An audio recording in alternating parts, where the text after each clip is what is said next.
খেলার মাঠে অসুস্থ হয়ে পড়া তামিম ইকবালের হাটে পড়ানো হলো রিং। অবস্থা কিছুটা উন্নতির খবর।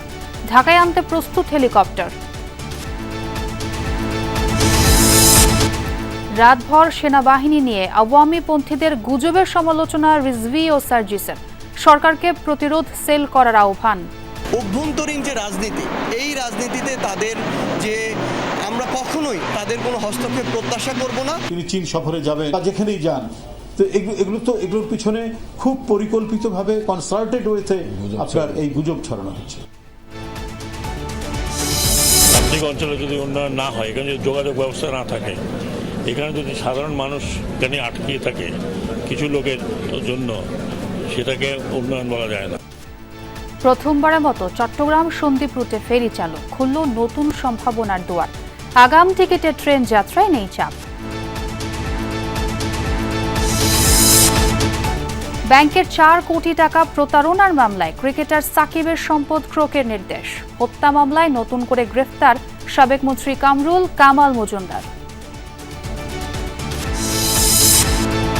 দুদিনব্যাপী বৈশাখ উদযাপনের সিদ্ধান্ত। এবারের স্লোগান নববর্ষের ঐকতান, ফ্যাসিবাদের অবসান। পরিবর্তন হচ্ছে না মঙ্গল শোভাযাত্রার নাম।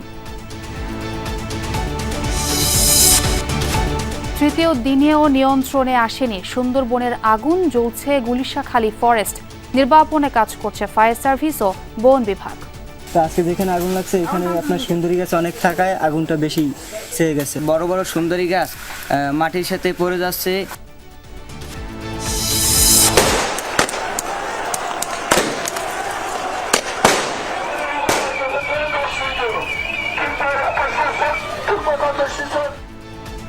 বিরোধী নেতাকে গ্রেফতারের প্রতিবাদে উত্তাল তুরস্ক। টিয়ার গ্যাস, জলকামান উপেক্ষা করে রাজপথে লাখো মানুষ। গণবিক্ষোভ গড়ে তোলার আহ্বান ইমামোগলোর।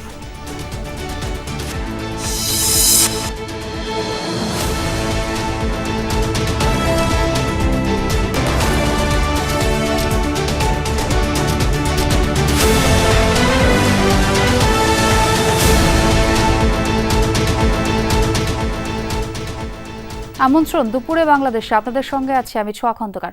এতক্ষণ শিরোনাম দেখছিলেন। বিকেএসপিতে ঢাকা প্রিমিয়ার লিগের ম্যাচ চলাকালীন অসুস্থ হয়ে পড়েছেন তামিম ইকবাল। বিকেএসপিতে প্রাথমিক চিকিৎসার পর উন্নতি না হলে তাকে স্থানীয় হাসপাতালে নেওয়া হয়। সেখান থেকে তাকে লাইফ সাপোর্টে নেওয়া হয়। পরে হার্টে ব্লক ধরা পড়ায় একটি রিং পরানো হয়েছে। শেষ খবর পর্যন্ত তামিমের অবস্থার উন্নতি হয়েছে।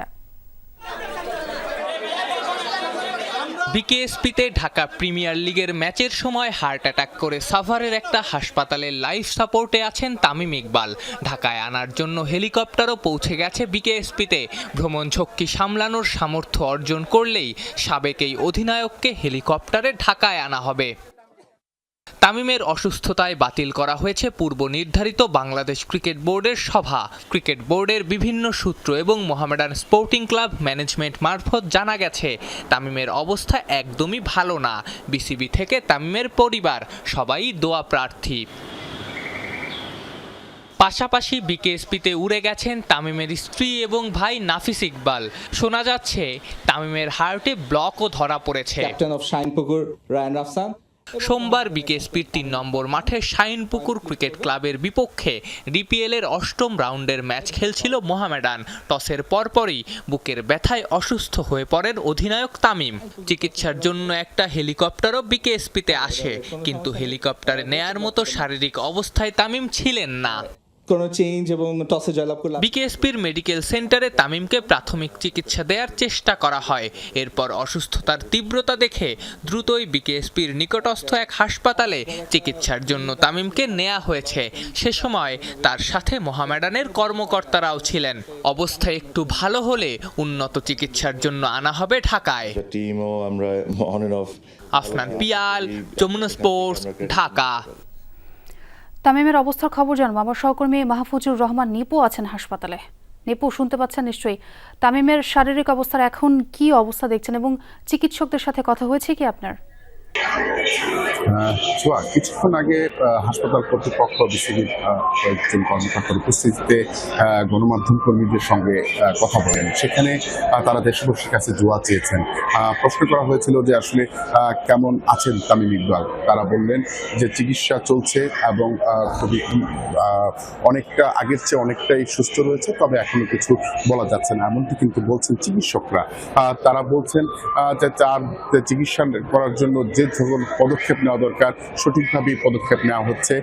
এর মধ্যে সব ধরনের চিকিৎসা বিষয়গুলোই তারা মাথায় রেখে কাজ করছেন, তবে আগের চেয়ে অনেক ভালো আছেন, তবে এখনই শঙ্কামুক্ত নয়, এমনকি কিন্তু আমরা জেনেছি অসমর্থিত সূত্র থেকে।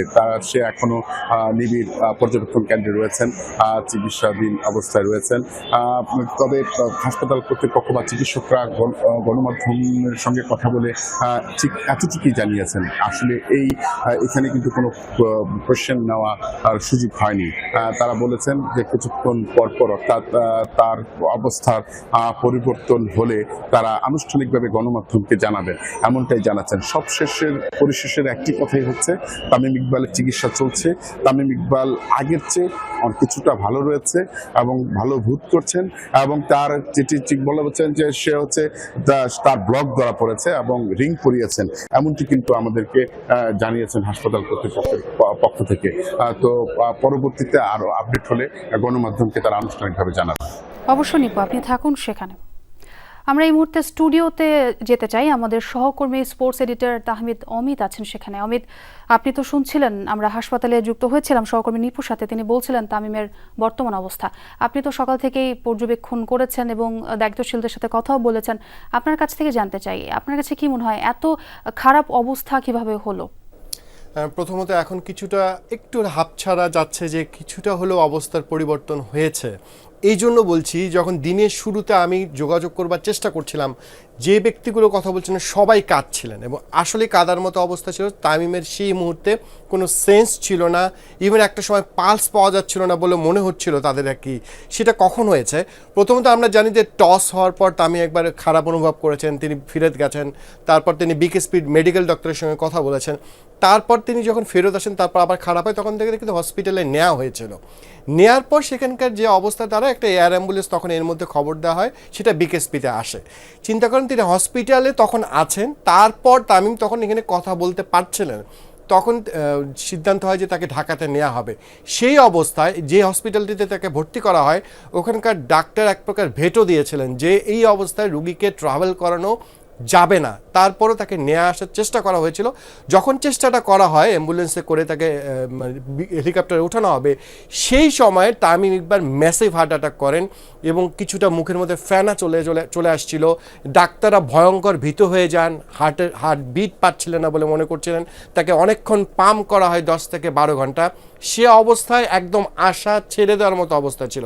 10-12 মিনিট যখন তাকে পাম্প করে হার্ট ফিরে আসে, তখন তাকে হেলিকপ্টারে না উঠিয়ে আবার ওই হসপিটালটাতে নিয়ে আসা হয়।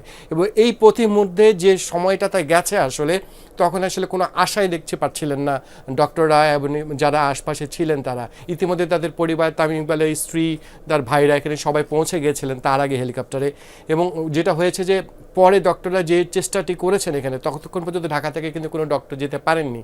এখানকার যে হসপিটালটাতে স্থানীয় ভর্তি করা হয়েছে, তারা তাদের সর্বোচ্চ চেষ্টা করতে পেরেছেন এবং সৃষ্টিকর্তা নিশ্চয়ই তামিম ইকবালের সহায় হচ্ছেন। এবং একই সঙ্গে ওখানকার ডাক্তাররা যে চেষ্টাটি করেছেন, তারা ওই মুহূর্তে all credit goes to them, যে আসলে তারা তাদের সর্বোচ্চ চেষ্টা করেছেন। তামিম ইকবালের হার্টে রিং পরানো হয়েছে একটা, এখন পর্যন্ত এটাই প্রোটোকল, সর্বোচ্চ চেষ্টা করা হবে। এবং অনেকেই বলছিলেন তার এখনকার অবস্থা কিছুটা হলেও সাড়া দিচ্ছেন তিনি, যতটুকু বোঝা গেছে ডাক্তারদের ভাষায় তিনি এখন আউট অফ ডেঞ্জার নয়, এখনও কিছুই বলার সময় আসেনি। কিন্তু আগের যে পরিস্থিতি, যে হেলিকপ্টারে ওঠানোর সময় হার্টবিট পাচ্ছিলেন না, কোনো অবস্থাতেই ছিলেন না তিনি, সেখান থেকে একটু আশার আলো দেখা যাচ্ছে। নিশ্চয়ই সবার দোয়া প্রার্থনায় তামিম ইকবাল সুস্থ হয়ে ফিরে আসবেন। তবে আমাদের একটু ধৈর্য ধরতে হবে এবং দর্শকদের যারা এই মুহূর্তে হসপিটালে ভিড় করছেন, তারা যেন সেই কাজটি না করেন। সর্বোচ্চ চেষ্টা করছে বাংলাদেশ ক্রিকেট বোর্ড, সরকার, ক্রীড়া মন্ত্রণালয়, আমরা জানি প্রধান উপদেষ্টা নিজেই খোঁজ খবর করছেন। সব মিলে নিশ্চয়ই আমরা তামিম ইকবালের জন্য সবাই প্রার্থনা নিশ্চয় করছেন যে আমাদের তামিম ইকবাল অবশ্যই, এবং আমরাও দোয়া প্রার্থী। আপনার কাছ থেকে আরেকটি বিষয় জানতে চাই, তামিম ইকবালের পরিবারের সঙ্গে কি কথা হয়েছে কিনা, তাদের মানসিক অবস্থাটা একটু জানতে চাই। তামিম ইকবালের পরিবারে আসলে আমরা জানি যে তামিম ইকবালের স্ত্রীকে খুব দ্রুতই আমরা সাভার বিকেএসপিতে মাঠে আর কি তিনি সম্ভবত ওই হেলিকপ্টারতে যে হেলিকপ্টারতে তামিমকে নিতে গিয়েছিল সেখানে তার মধ্য দিয়ে গেছেন বলে আমরা ধারণা করছি। আর তামিম ইকবালের ভাই নাফিজ ইকবাল তো ছিলেনই, সব মিলে তাদেরকে দেখা গেছে কথা বলার অবস্থা আসলে কেউই নেই। ইভেন ক্রিকেট বোর্ডের যারা আছেন তাদেরও কথা বলার অবস্থা, সবাই খুব ভয় পেয়ে গিয়েছিল। এখন কিছুটা হলো চেষ্টা, তবে এই মুহূর্তে যে তামিমকে ঢাকায় আনা যাচ্ছে ব্যাপারটা এরকম নয়, সময় ধরতে হবে এবং ওইখানকার ডাক্তারদের প্রতি সবাই বিশ্বাস করছেন, তারা যেভাবে চাইবেন। এছাড়া ঢাকায় যারা আছেন হার্টের তাদের ডাক্তার বিসিবির প্রধান ডক্টর দেবাশিস চৌধুরী সেখানে আছেন, কোঅর্ডিনেট করছেন। নিশ্চয়ই এরপর বেটার যে ট্রিটমেন্টটা হবে তামিমকে সেখানে এনে হবে। তবে এখন আউট অফ ডেঞ্জার বলা যাচ্ছে না, আরও কিছুটা সময় লাগবে বলতে যে তামিম আসলে কোন অবস্থায় আছেন। অসংখ্য ধন্যবাদ অমিত আপনাকে আপডেট জানানোর জন্য, এবং আমরাও দোয়া প্রার্থী এবং তামিমের সুস্থতা কামনা করছি। জাতীয় ক্রিকেট দলের সাবেক অধিনায়ক তামিম ইকবালের স্বাস্থ্যের খোঁজ নিয়েছেন প্রধান উপদেষ্টা ডক্টর মোহাম্মদ ইউনুস। সোমবার বিকেএসপিতে খেলার সময় হার্ট অ্যাটাকের শিকার হন তামিম। প্রধান উপদেষ্টার পক্ষ থেকে উপপ্রেস সচিব আবুল কালাম আজাদ মজুমদার বাংলাদেশ ক্রিকেট বোর্ডের প্রধান নির্বাহী কর্মকর্তা নিজামউদ্দিন চৌধুরীর সাথে কথা বলেন। নিজামউদ্দিন জানান, হৃদরোগে আক্রান্ত হওয়ার পর তামিমকে দ্রুত নিকটস্থ হাসপাতালে নেওয়া হয় এবং তার স্বাস্থ্য পরিস্থিতি জানতে সাথে সাথেই একটি এনজিওগ্রাম করা হয়। তিনি আরও বলেন, বিসিবি তামিমের চিকিৎসকদের সাথে নিয়মিত যোগাযোগ রাখছে এবং তার চিকিৎসার জন্য যে কোনো প্রয়োজনীয় সহায়তা দিতে প্রস্তুত। তামিম ইকবালের স্বাস্থ্যের সবশেষ অবস্থা সম্পর্কে প্রধান উপদেষ্টাকে নিয়মিত আপডেট দেয়া হবে বলেও জানান তিনি। প্রধান উপদেষ্টা ডক্টর মোহাম্মদ ইউনুসের বিদেশ সফরকে কেন্দ্র করে নানা ধরনের ষড়যন্ত্র গুজব চলছে বলে অভিযোগ করেছেন বিএনপির সিনিয়র যুগ্ম মহাসচিব রুহুল কবির রিজভী আহমেদ। দুপুরে নয়াপল্টনে দলের কেন্দ্রীয় কার্যালয়ে জরুরি সংবাদ সম্মেলনে তিনি বলেন, দেশের বিরুদ্ধে ষড়যন্ত্র করছে পলাতক ফ্যাসিবাদের দোসররা। কয়েকদিন আগে কিছু পুলিশ সদস্যের গোপন বৈঠকের উদ্দেশ্য নিয়ে প্রশ্ন তোলেন রিজভী। অভিযোগ করেন, দেশের এই পরিস্থিতিতে তারা আইন শৃঙ্খলা পরিস্থিতি ঠিক না করে ষড়যন্ত্রে লিপ্ত। এদিকে ২৬ মার্চ স্বাধীনতা দিবস উপলক্ষে ২ দিনের দলীয় কর্মসূচি ঘোষণা করেছে বিএনপি। ২৫ মার্চ আলোচনা সভা, ২৬ মার্চ সকালে দলীয় কার্যালয়ে পতাকা উত্তোলন, পরে ৮:৩০টার জাতীয় স্মৃতিসৌধে শ্রদ্ধা নিবেদন শেষে জিয়ার কবরে ফুল দিয়ে শ্রদ্ধা জানাবে দলটি।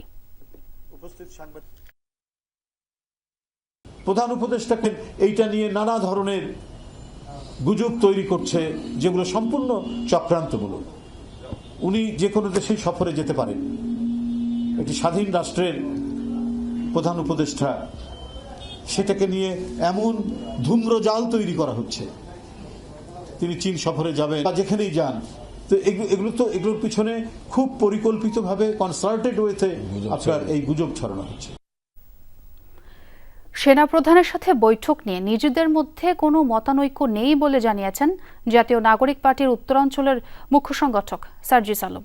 তবে নিজেদের মধ্যকার সীমাবদ্ধতাগুলো দলীয় ফোরামে আলোচনার মাধ্যমে ঠিকঠাক করার কথাও জানান তিনি।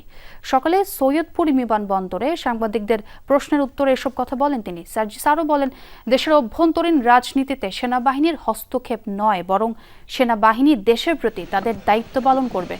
রিফাইন্ড আওয়ামী লীগ বা অন্য নামে আওয়ামী লীগকে ফিরিয়ে আনার গল্প যেন কেউ আর না শোনায়, এই আহ্বানও জানান তিনি। পাশাপাশি জনগণকে সচেতন হওয়ার পরামর্শ দেন সার্জিস আলম। এছাড়া গুজবকে ব্যাধি উল্লেখ করে গুজব বিরোধী সেল তৈরির জন্য সরকারকে অনুরোধ করেন তিনি।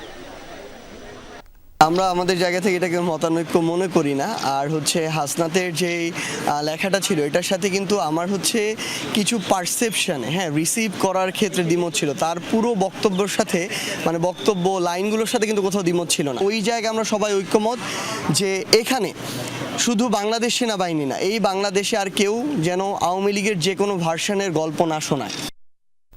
প্রথমবারের মতো চট্টগ্রাম সন্দ্বীপ রুটে চালু হলো ফেরি সার্ভিস। খুলেছে নতুন সম্ভাবনার দুয়ার।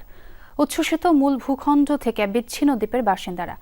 সকালে কপোতাক্ষ নামের এই ফেরির উদ্বোধন করেন নৌপরিবহন উপদেষ্টা অবসরপ্রাপ্ত brigadier general M Sakhawat Hossain. এ সময় তার সাথে ছিলেন সড়ক পরিবহন ও সেতু উপদেষ্টা ফাউজুল কবির খান, পরিবেশ ও বন উপদেষ্টা সৈয়দা রিজওয়ানা হাসান, দুর্যোগ ব্যবস্থাপনা ও ত্রাণ উপদেষ্টা ফারুকি আজম, মৎস্য ও প্রাণী সম্পদ উপদেষ্টা ফরিদা আক্তার এবং প্রাথমিক ও গণশিক্ষা উপদেষ্টা ডাক্তার বিধান রঞ্জন রায় পোদ্দার। সংশ্লিষ্টরা জানান চট্টগ্রামের সীতাকুণ্ডের বাঁশবাড়িয়া ঘাট থেকে সদ্বীপের গুপ্তছড়া ঘাট পর্যন্ত দিনে 2 বার যাওয়া আসা করবে এই ফেরি। যেতে সময় লাগবে প্রায় 1.25 ঘন্টা। পারাপারে যাত্রী প্রতি ভাড়া 100 টাকা। ফেরিতে যানবাহন ধারণ ক্ষমতা 24টি, ক্যাটাগরি ভেদে ভাড়াও ভিন্ন। প্রান্তিক অঞ্চলে যদি উন্নয়ন না হয়, এখানে যদি যোগাযোগ ব্যবস্থা না থাকে, এখানে যদি সাধারণ মানুষ স্বাচ্ছন্দ্য বোধে কোথাও এদিকে যেতে না পারে, এখানে আটকিয়ে থাকে কিছু লোকের জন্য, সেটাকে উন্নয়ন বলা যায় না। ব্রিগেডিয়ার শাকওয়াত এবং এই যে আমাদের চেয়ারম্যান এবং সবাই মিলে এটা কিন্তু খুব কঠিন সহজ কাজ না কিন্তু, এবং এই কারণেই কিন্তু এতদিন হয় নাই। তো ওনারা এটাকে চ্যালেঞ্জ হিসেবে গ্রহণ করছেন এবং ওনারা সফল হয়েছেন। শুরু হয়েছে আগাম টিকিটের ঈদযাত্রা। কমলাপুর রেল স্টেশনে ঈদযাত্রায় নেই তেমন ভিড়। সকাল থেকে কিছু ট্রেন সময় মতো ছেড়ে গেলেও ঘণ্টা খানেক করে দেরি করছে বাকি ট্রেনগুলো। যান্ত্রিক ত্রুটির কারণে দুর্ভোগে পড়েন যাত্রীরা। যদিও রেল কর্তৃপক্ষ বলছে ঈদযাত্রা ভোগান্তিমুক্ত রাখতে নানা পদক্ষেপ নেওয়া হয়েছে এজন্য। ঈদের খুশি ভাগাভাগি করে নিতে শহর ছাড়তে শুরু করেছে মানুষ। এই মিছিলে আছেন আগেভাগে ছুটি পাওয়া কর্মজীবীরা, অনেকে আবার ছুটি পরে পেলেও পরিবারকে পাঠিয়ে দিচ্ছেন ভিড় বাড়ার আগেই। ঈদে ছুটি পেয়েছি অনেক আগেই, অনেক ভালো লাগতেছে। নিজের বাড়িতে যাচ্ছি এতদিন পরে, ফ্যামিলিকে আগে পাঠিয়ে দিচ্ছি, দেন আমি অফিস শেষ করে যাব। বরাবরই ঈদের যাত্রায় ছোটদের খুশিটাই বেশি। ঈদে গ্রামের বাড়িতে গিয়ে কি কি মজা হবে চলছে তারই জল্পনা কল্পনা। বাড়িটাই তো সুন্দর, কিন্তু ঈদের সময় নতুন জামা পরবো দেখেই তো সুন্দর লাগে। আমি ঈদ করতে বগুড়া যাচ্ছি, আমি অনেক খুশি। অগ্রিম টিকিটের রেলযাত্রা শুরুর দিনেও ভোগান্তি পিছু ছাড়েনি যাত্রীদের। বগি আছে, নাম্বার নেই, গাড়ি আছে, ইঞ্জিন নেই, ইঞ্জিন থাকলেও যান্ত্রিক সমস্যা। নির্ধারিত সময়ের 1.25 ঘন্টা পর যাত্রা করে বুড়িমারি এক্সপ্রেস। যেহেতু অনেকক্ষণ সময় অপেক্ষা করছি, এজন্য একটু খারাপ লাগছে। আমাদেরকে বলুক, আমরা বাড়াই দেব, সেবার মান উন্নত করুক। যান্ত্রিক ত্রুটির কারণে ভোগান্তিতে পড়েন কিশোরগঞ্জগামী 11 সিন্দুর এক্সপ্রেসের যাত্রীরাও। এই দেখতেছি আমরা, দেখি আগে তো বলা যায় না কিছু, আগে দেখি সাড়ে ছটার থেকে গড় কথা আছে, 7টা সাড়ানোর কথা, এর মধ্যে করে সারা না, এই গড়ি করে 4টের সময় আমরা রওনা দিছি রাত্রি, আর এখন কয়টা বাজে? একটু তো কষ্ট হচ্ছে। তবে ঈদ যাত্রা নির্বিঘ্ন করতে শততৎপর রেলওয়ে, জানান স্টেশন ম্যানেজার। ঈদ উপলক্ষে থাকছে বিশেষ ব্যবস্থা। বিনা টিকিটই কোনো ব্যক্তি ট্রেনে উঠতে না পারে সেই ব্যবস্থা আছে, আর টিকিটধারী যাত্রীরা যাতে ট্রেনে উঠতে পারে সেই জন্য সর্বোচ্চ সচেষ্ট আমরা আছি। ট্রেনের হুইসেল বাজার সাথে সাথেই হয়তো তাদের ভোগান্তির কথা ভুলে গেছেন যাত্রীরা। সেই সাথে এখন অপেক্ষার পালা, কখন ট্রেন গন্তব্যে পৌঁছাবে, কখন তারা পৌঁছাবেন বাড়ি। প্রিয় মুখগুলোকে কাছ থেকে দেখার আনন্দ হয়তোবা ভর করেছে এখন থেকেই। সবার ঈদযাত্রা সুন্দর হোক, নিরাপদ হোক, সকলে মিলে মহা আনন্দে কাটান এবারের ঈদ। শওকত মঞ্জুর শান্ত, যমুনা নিউজ, ঢাকা। আইএফআইসি ব্যাংকের 4 কোটি 15 লাখ টাকা প্রতারণার মামলায় ক্রিকেটার সাকিব আল হাসানের সম্পদ ক্রোকে নির্দেশ দিয়েছেন আদালত। সকালে ঢাকার অতিরিক্ত চিফ মেট্রোপলিটন ম্যাজিস্ট্রেট জিয়াদুর রহমানের আদালত এই আদেশ দেন। এদিন এই মামলায় সাকিবকে গ্রেফতারে পরোয়ানা সংক্রান্ত প্রতিবেদন দাখিলের জন্য ধার্য ছিল। আসামি পলাতক থাকায় বাদীপক্ষ তার সম্পদ ক্রোক করার আবেদন করেন। শুনানি শেষে আদালত তা মঞ্জুর করেন। এর আগে গত 19 জানুয়ারি তাকে গ্রেফতার করতে পরোয়ানা জারি করেন একই আদালত। কল্যাণপুরে জাহাজবাড়িতে জঙ্গি নাটক সাজিয়ে চালানো অভিযানে 9 জন হত্যার ঘটনায় গ্রেপ্তার দেখানো হলো সে সময়কার আইজিপি শহীদুল হক, সাবেক ডিএমপি কমিশনার আসাদুজ্জামান মিয়া সহ 3 জনকে। এছাড়া জুলাই আন্দোলনের সময় রামপুরায় কার্নিশের ঝুলন্ত যুবককে গুলি করার মামলার তদন্ত প্রতিবেদন 28 এপ্রিল দেওয়ার জন্য ধার্য করেছেন আন্তর্জাতিক অপরাধ ট্রাইব্যুনাল। এর আগে সকালে সাবেক আইজিপি শহীদুল হক, সাবেক ডিএমপি কমিশনার আসাদুজ্জামান মিয়া, সাবেক পুলিশ সুপার জসিম উদ্দিন সহ 6 আসামিকে হাজির করা হয় ট্রাইব্যুনালে। রাজধানীর কল্যাণপুরে জাহাজ বিল্ডিং নামের একটি বাসায় 2016 সালে কথিত জঙ্গি আস্তানায় অভিযানের নামে 9 জনকে হত্যার ঘটনায় করা মামলায় সাবেক আইজিপি শহীদুল হক, সাবেক ডিএমপি কমিশনার আসাদুজ্জামান মিয়া সহ 3 জনকে গ্রেফতার দেখানোর আবেদন মঞ্জুর করেন ট্রাইব্যুনাল।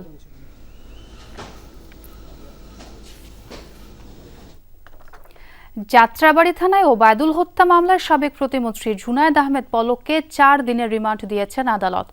ঢাকার মেট্রোপলিটন ম্যাজিস্ট্রেট GM ফারহান ইশতিয়াকের আদালত রিমান্ড মঞ্জুর করে আদেশ দেন। এদিকে গুলশান থানায় পুত্রবধূর করা হত্যা চেষ্টা মামলায় গ্রেফতার দেখানো হয়েছে সাবেক শিল্প প্রতিমন্ত্রী কামাল আহমেদ মজুমদারকে। রামপুরা থানার হত্যা মামলায় সাবেক মন্ত্রী কামরুল ইসলামকে গ্রেফতার দেখানো হয়েছে। এছাড়া ঢাকা উত্তরের সাবেক মেয়র আতিককে গ্রেফতার দেখানো হয়েছে বাড্ডা থানার মামলায়।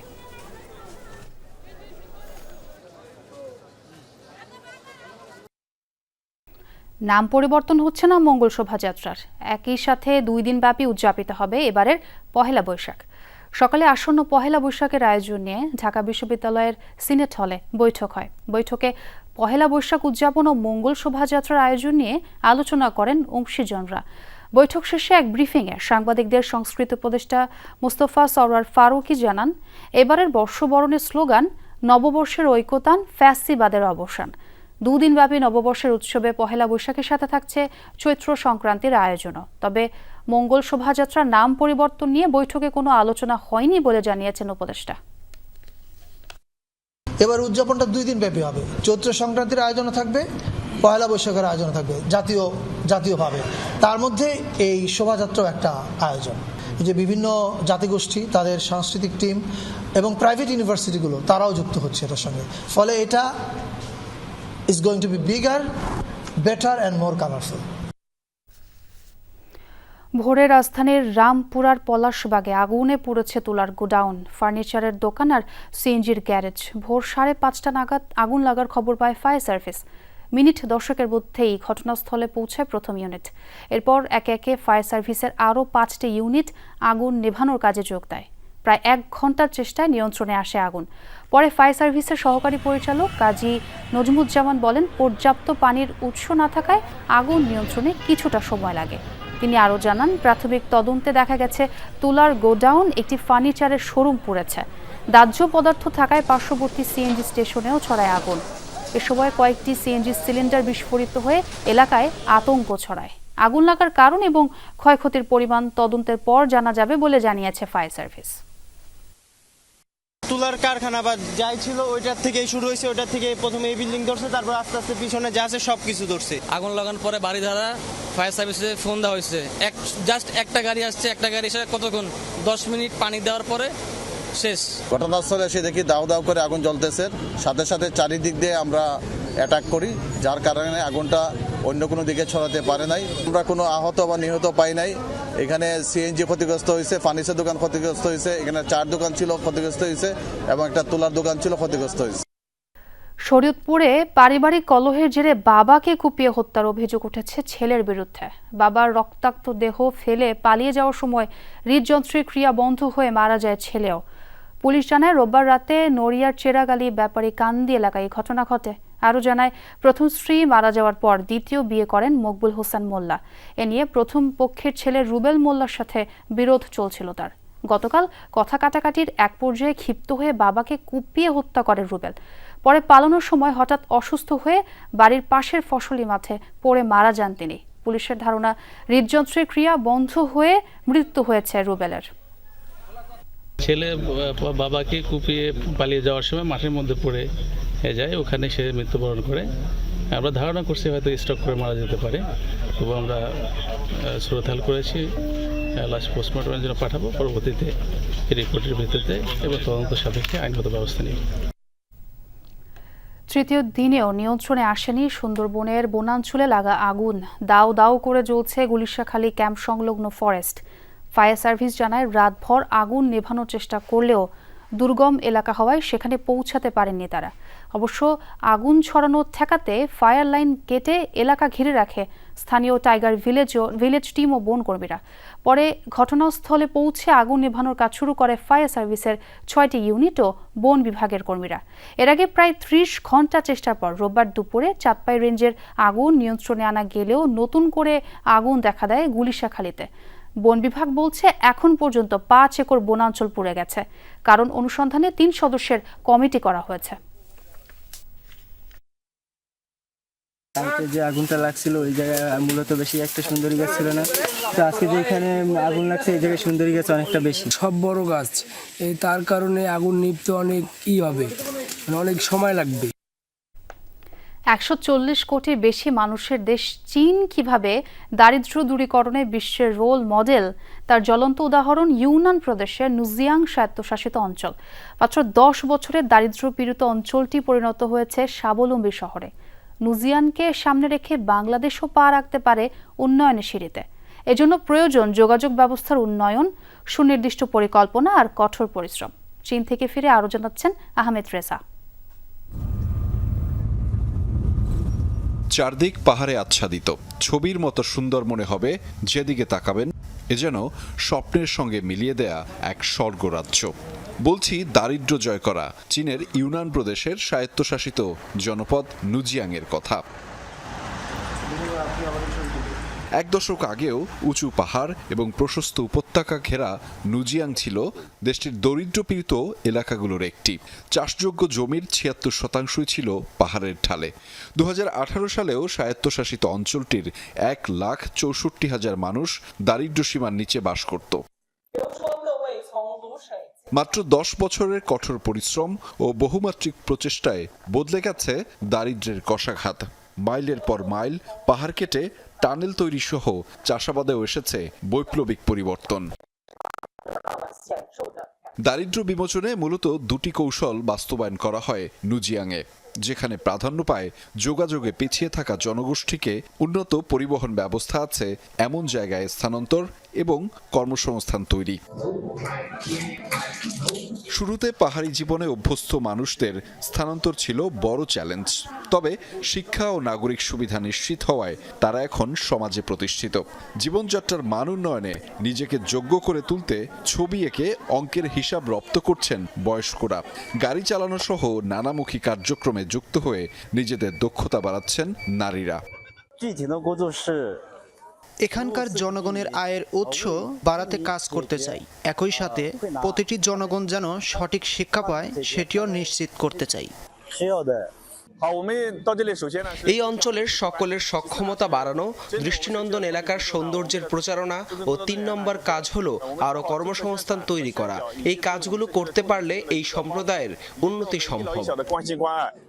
এই শহরে একটা দারুণ এবং চমকপ্রদ বিষয় আমি দেখেছি। আপনারা জানেন যে চীন যারা মূলত আসলে ফুটবল খেলুড়ের দেশ হিসেবে পরিচিত মূলত, কিন্তু তাদের একটা তৈরি আছে, যে তৈরিটা হচ্ছে মূলত হচ্ছে বেসবল। আপনারা জানেন যেটি আসলে যুক্তরাষ্ট্র বা পশ্চিমা দেশগুলোতে বেশ জনপ্রিয় থাকে। সেই খেলাটার যে বলগুলো সেটি আসলে চীনে তৈরি হয়। এখানকার কর্মক্ষম নারীরা কুটির শিল্পের মাধ্যমে নিজেদের স্বাবলম্বী করে তুলছেন। পশ্চিমাদের পছন্দের বেসবল তৈরির কারখানা এই শিল্পের অন্যতম উদাহরণ। চীনের ইউনান প্রভিন্সের নুজিয়াং এই এলাকাটি ভিন্ন রকম পরিবর্তনের গল্প বলে। এই এলাকাটি একটি সময় দারিদ্র্যের কষাঘাতে লিপ্ত ছিল, যেটি বছর 8 থেকে 10-এর মধ্যে চেষ্টার ফলে পরিবর্তন হয়েছে এবং এই এলাকার মানুষ এখন স্বাবলম্বী হওয়া শুরু করেছে, শিখছেন নিজস্ব শিক্ষাটুকুও। আহমেদ রেজা, যমুনা নিউজ। শেষ মুহূর্তে ঈদ কেনাকাটায় ব্যস্ত ক্রেতারা, দম ফেলার ফুরসত নেই বিক্রেতাদেরও। বেলা বাড়ার সাথে ক্রেতাদের ভিড় বাড়ছে বিপণী বিতানগুলোতে। তবে পণ্যের দাম নিয়ে অভিযোগ ক্রেতাদের, আর লাভের হিসেবে সন্তুষ্ট নন বিক্রেতারা। বর্ণিল আলোকসজ্জায় সেজেছে নরসিংদীর শপিং মল ও বিপণী বিতানগুলো। রমজানের শেষ ভাগে ঈদ কেনাকাটা সেরে নিচ্ছেন ক্রেতারা। সকাল থেকে মধ্যরাত পর্যন্ত চলছে বেচাকেনা, তবে বাড়তি দাম নিয়ে কিছুটা অভিযোগ ক্রেতাদের। গত বছরের তুলনায় এবছরও সবকিছুর দামই একটু ঊর্ধ্বগতিতে আছে, যে কারণে একসাথে সবকিছু কিনা যাচ্ছে না। যদি আমি 5,000 টাকা বাজেট নিয়ে আসি, দেখা যায় কেনাকাটা করতে যায় 10,000 টাকা ছাড়া যায়। অনেক কিছু কেনাকাটার ইচ্ছা রয়েছে। বাজেট আমার স্বামীর উপর ডিপেন্ড করে, যতটুকু দেয় এতটুকুই। ফুটপাতগুলোতেও ঠাঁই নেই তিল ধারণের। ব্যবসায়ীরা বলছেন রোজার শুরুর দিকে বেচাকেনা কম থাকলেও এখন জমে উঠেছে।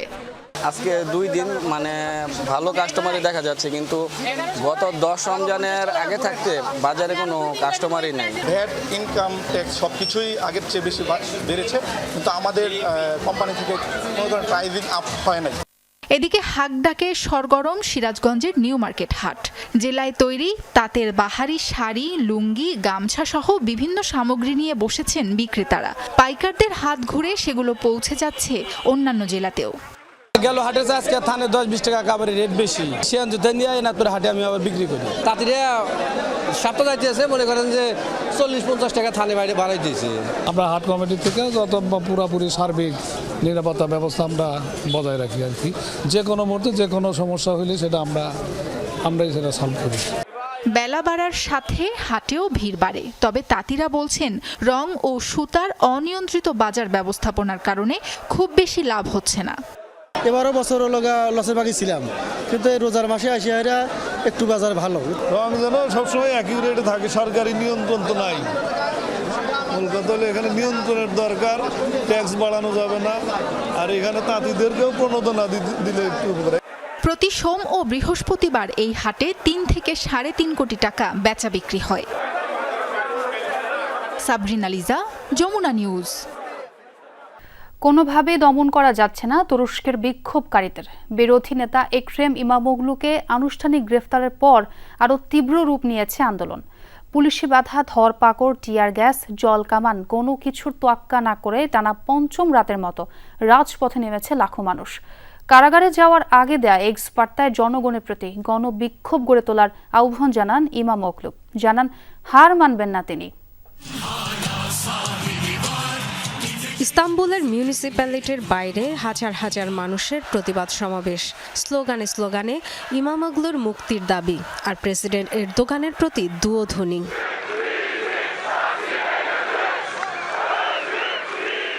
আন্দোলনকারীদের সরিয়ে দিতে চাইলে আবারও পুলিশের সাথে বাধে সংঘর্ষ। ধরপাকড়, পিপার স্প্রে, জল কামান কোনো কিছুই ঠেকাতে পারছে না বিক্ষুব্ধদের।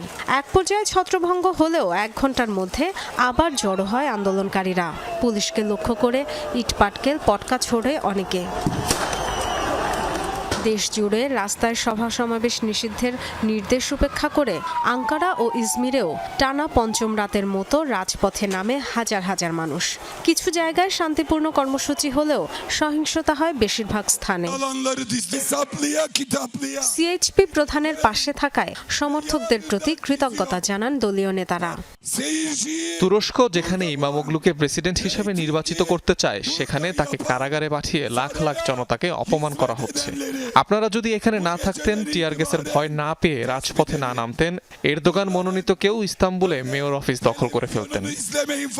চলমান বিক্ষোভের মধ্যেই রোববার দুর্নীতির অভিযোগে আনুষ্ঠানিকভাবে গ্রেফতার দেখানো হয় এরদোগানের প্রধান রাজনৈতিক প্রতিদ্বন্দ্বী 54 বছর বয়সী এক্রেম ইমামোগলুকে।